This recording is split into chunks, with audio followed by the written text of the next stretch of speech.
What's up, everybody? I'm Thomas J. Bellezza, and welcome to another lesson episode of The Right Mindset. Today, we are going to go over Act 2, Section 6, Finding a Solution, Descending Fall from Midpoint Conflict. Today, the lesson will go over a few things. We'll jump on a recap of Section 6, so you understand it, what should go in Section 6, and a quick look at what to do with each of the three plot points in Section 6. All right, let's do it. Hit that intro.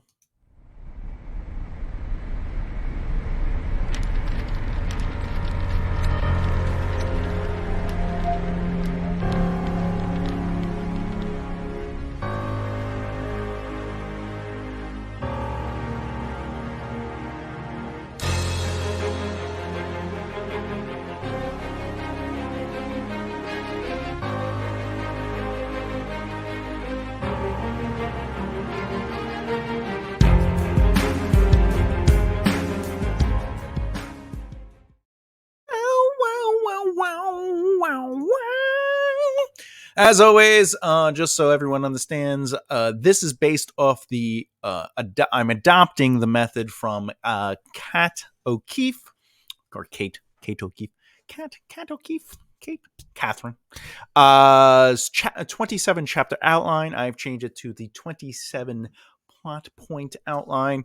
The reason is because I'm suggesting that you don't necessarily have to do a chapter per plot point. You can actually do a before, during, and after element of it, etc., etc.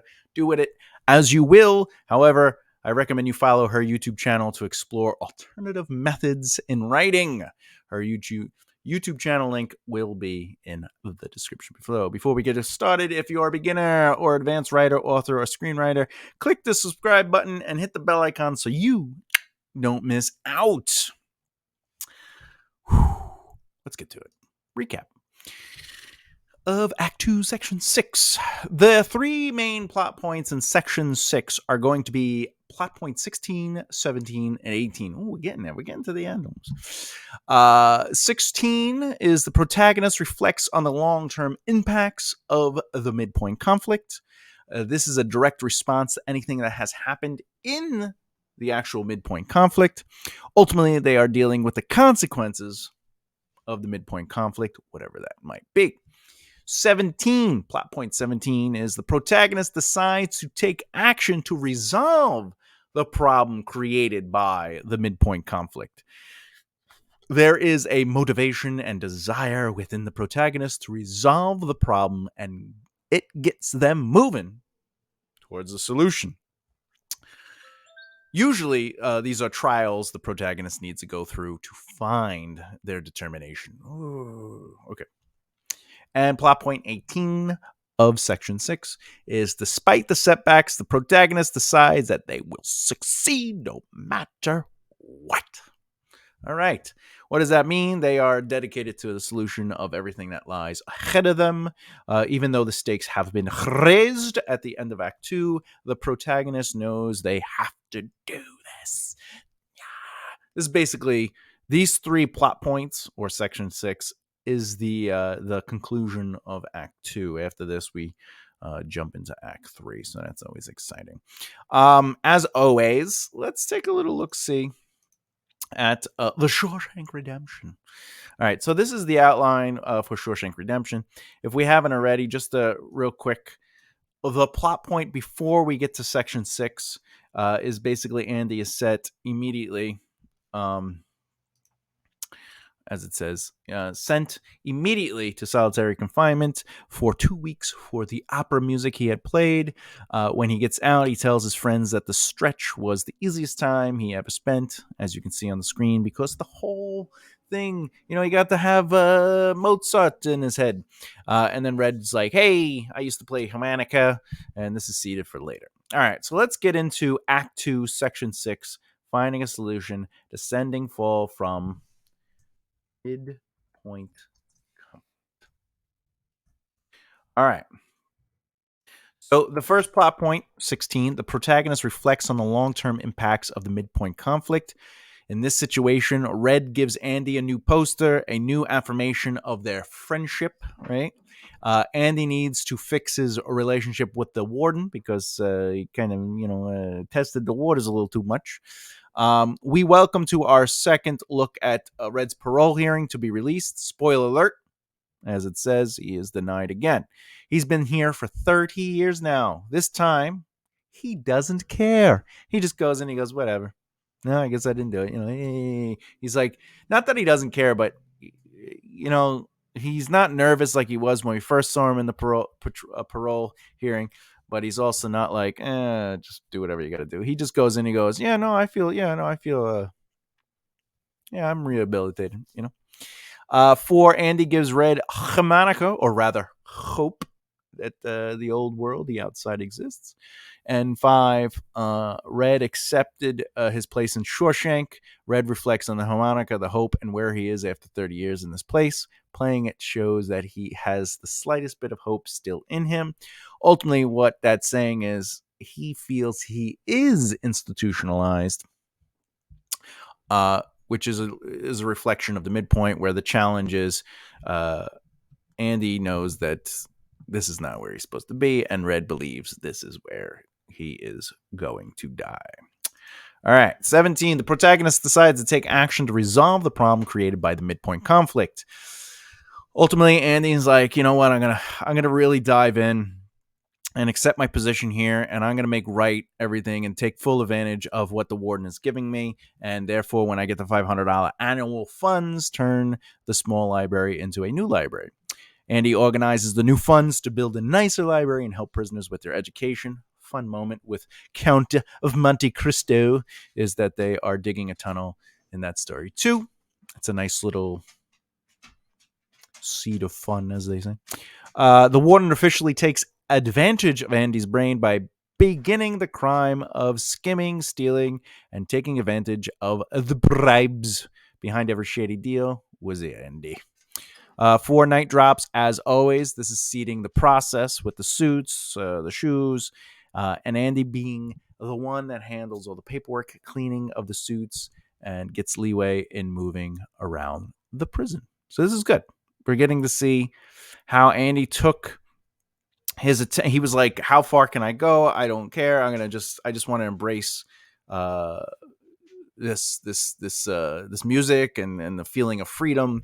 And he's like, all right, I know where I stand with the warden. I'm gonna kind of like fall into place so I can take advantage of that and get to do what it is I want to do and feel like I have some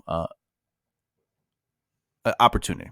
So number 5 is Red and the rest of the cons help turning the library into a beautiful location within the prison, which, by the way, despite the setbacks, the protagonist decides that they will succeed no matter what. Andy accepts the role working for the warden, explains his master involvement to Red about how it takes care of it all, sends the money out into the real world, and then comes back clean. On the outside, Andy was straight as a whistle, an honest man. He had to come to prison to become a crook, right? So despite the setbacks, the protagonist decides that they will succeed no matter what. This means, like, look, I know what I can do. I know what I'm capable of. I'm just going to do it. I'm accepting it. But in reality, what he's doing is he's setting up his future, because Andy knows that he's been building the tunnel. We don't know as an audience, but Andy knows. So a lot of this is preparation for what's going to happen on the outside. And, this whole thing where he's like building the library and stuff is just in case he doesn't decide to go or can't go or doesn't have the cojones to do so. My final thoughts on this, as you can read along, is Andy had gone from being falsely accused of murdering his wife and her lover to fighting off the sisters, making friends with the guards, challenging his place under the warden's shadow, and accepting his fate and life at Shawshank by completely turning himself into the thing he was not, which is a crook, to help the warden with his crimes. And somewhere in Block 6, Andy gives Red a little bit of hope. Andy finds his stride with his library, which is basically the B storyline that influences the A story, with Tommy getting his GED, but learning that he was the witness of the truth. And he is back on good terms with the warden. I hope that made sense. All right, okay, all right, okay, all right, okay, all right. Let's keep going. So what if you're writing your story and you're following the elements that go into it? What should go in Act 2, Section 6 for you? How should you look at that? The elements that should go into Act 2, Section 6 all should rule the results that give I'm sorry. Uh, the results that give the protagonist a solution to their midpoint conflict problem. So uh, all the elements should lead to the results that would give the protagonist the solution. So everything in these three plot points should influence that solution in a way where they discover there is a solution, they go after the solution, and then they get the solution, which leads them into Act 3. All right. Each particular beat has a purpose on top of that reality, which is 16, is their response to the midpoint conflict and how they deal with the fallout of what just happened. What was their emotional or physical state within that situation? For Andy, he was like, it was a piece of cake. I had Mozart the whole time. It didn't actually affect me because I know that this is just the beginning, and I have hope because I have a tunnel that nobody else knows about. And all this other goobly gotch. All right, 17 is going to give them a chance to claim their solution through action. If they need to prove their worth to a relationship, this is when they get the parenting books like in Knocked Up. So if you've ever seen the movie Knocked Up, spoiler alert, Seth Rogen's character is like, all right, I'm going to take this serious. He cleans up his apartment. He reads the books. He starts taking it serious, and he's like, this is the solution. I got to change who I am and my behavior. I have to grow up. So 18 takes the character into realizing what lies ahead, but they are still willing to go forth and take care of it despite the setbacks. They accept the setbacks of what has occurred, is occurring, or what will occur with them moving forward. They are usually reminded of their shortcomings, weaknesses, or that despite their success, they still find the solution and realize, hey, I got shortcomings, weaknesses, but I'm going to break through. Even though there's no victory for them per se, they are still dedicated, meaning they feel like no matter what I do, this is who I am. We may not win this, but we have to try. In the Avengers Endgame, the gauntlet is assembled and someone has to use it to put everything back to normal. So that's where they realize, look, this is going to kill somebody, but it'll do right by our mission. So let's do it. And they do it. Which leads to the third act, by the way, when Thanos shoots all the missiles down. All right. Let's do a quick overview of each plot point. Call it a day. Act 2, Section 6, finding a solution, descending fall from midpoint conflict. Let's start with point 16. The protagonist reflects on the long-term impacts of the midpoint conflict. This is considered consequence. Think of this section as the consequence of what happened in Section 5. Whatever happened in Section 5, this is the moment you can allow the consequences to directly influence the protagonist, characters, and your story. Since plot point 15 is considered the reversal of the story, positions and points of views change. Allow this to technically influence that. What did the change do? How did it affect the protagonist in the story and the characters emotionally, physically? What does it do for them or to them? Usually the protagonist has to deal with the consequences in this moment that they need to regroup their people, thoughts, and motivations. In Avengers Endgame, continuing with that, they just found out that the Black Widow sacrificed herself for the team, and now they are all outside by the water, reflecting on the long-term impacts of the midpoint conflict. She's not coming back. So that happens in point 16. All right, so it's the protagonist is reflecting on the long-term impacts of that midpoint conflict, which is during the midpoint conflict, what happened? They went and basically they're going to get the Infinity Gauntlet gems and whatever, rubies or rublets, whatever, the things, and the stones. They call them stones. They're the Infinity's gems. Anyway, it doesn't matter. So after all that happens, they come back and they go, oh, she died. and now it's like she's not coming back. But we can't let her death go in vain. We have to move forward. We have to make right. Okay. Okay, plot point 17. The protagonist decides to take action to resolve the problem created by the midpoint conflict. This is known as the trials. Okay. The trials of what will lead them to the solutions are what's going to play out here, using Avengers Endgame again against. This is them putting the glove together with the Infinity Stones. Okay. Plot point 17 is taking the solution they found and taking action to make the solution work. Okay. So they're ultimately, they have to put the gems together and they have to use it, and they're like, hey, we if we do this, we'll be able to solve the problem. And that's I think it's actually not that long in the movie. It's like maybe 3 or 4 minutes they're doing it. And again, plot points don't have to be like long. You can especially in a movie, but in a story you can kind of breathe out moments. You don't necessarily have to be like, here's a sentence or a paragraph that is that moment. You can allow it to be the before, during, and after. You can. Traditionally, though, in a story, Act 1, the plot points are going to be much longer and thicker because you're setting everything up, you're creating elements and promises, etc. The ascending rise to the midpoint conflict, the first half of Act 2, is usually thick, but not as thick as Act 1.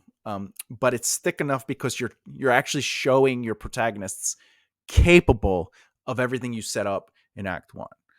The midpoint can be kind of quick, it might turn out it's a chapter per moment. But this is everything coming to a head. The lie. The protagonist understands the truth of the lie. It's the reversal. They learn something they didn't know, and then the solution is actually kind of quick. This is when your story builds up because you're not necessarily adding new information. Once you hit the midpoint and pass it, you don't traditionally add new information. So during the solving part, which is this, they're solving the problem. This is descending from the midpoint conflict. You don't add new information. Any information you've already set up from Act 1 all the way to the midpoint should be utilized, and then they're seeking out the solution. The solution, by the way, should have been seeded from the midpoint back. Should have. With that said, the trials in Avengers is fairly quick for the movies. Does it have to be quick? No. But the second half of your second act and the third act usually do this. They fly by. They're very quick. In a movie or a television show, it's even quicker because we're talking minutes, whereas in a book, we're talking pages. So the chapters are usually smaller, or it's a chapter, so anyway. But just so you know, plot point 17 is all about taking the solution they found and taking action to make the solution work. Which brings us to the final plot point of Section 6, Act 2. Plot point 18, despite the setbacks, the protagonist decides that they will succeed no matter what. This is the dedication element. This is the argument in Avengers Endgame. This is the who will do it, right? So dedication is going to drive them to do what they have to, despite the setback. The setback is if you use the gauntlet, it's going to hurt you or kill you, depending. Thanos was Thanos, and he lost the use of his arm. So who can handle it? And, they're like, Thor is not really of sound mind. So if we go a little deeper with the Avengers, the gauntlet is assembled and someone has to use it to put everything back to normal. But they know that it could kill them as I said, it weakened Thanos and he was powerful, right? So the Hulk decides to take the challenge and sacrifice his arm to make things right.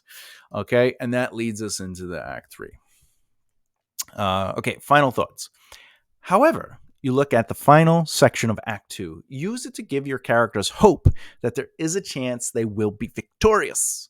The fun part is that at the beginning of Act 3, we realize they might not be victorious. A lot awaits them going into the final act. So use section 6 as a chance to set your characters up in a way where you can challenge their victories, their fears, hopes, and motivations. I would say this. Act 2 has 3 sections, 4, 5, and 6. Section 4 is watching characters being capable of what was established in Act 1. Section 5 pushes characters to their known limits and reveals something new. And Section 6 is the fallout of that reveal and them finding a solution so they can go into Act 3 with a chance of victory. The end of Act 2 is just the beginning of the end. So give Act 2 just as much love as you do any other act. And what does that mean? It means Act 1 has a beginning, a middle, and end. Act 2 has a beginning, a middle, and end. But the ending of Act 2, okay, is just the beginning of Act 3, which is going to be the resolution. Next video in this series. The next video in this series will focus on Act 3, Section 7. A victory seems impossible. What we'll go over in that video, just to give you a heads up, in that video, we will cover the next 3 plot points of the 27 plot point outline, which is 19, 20, and 21. Characters will face trials they've never experienced before, push through the unexpected, and led to their darkest moment. All right. Question. What kind of stories do you like to write about? Let me know in the comments below. And as always, if you like what you've watched and you've not done so already, or you feel like I really should be doing this, please subscribe and hit the bell icon so you don't miss out. And as always, keep developing the right mindset. I'll see you next time. Bye. Thanks. Love you.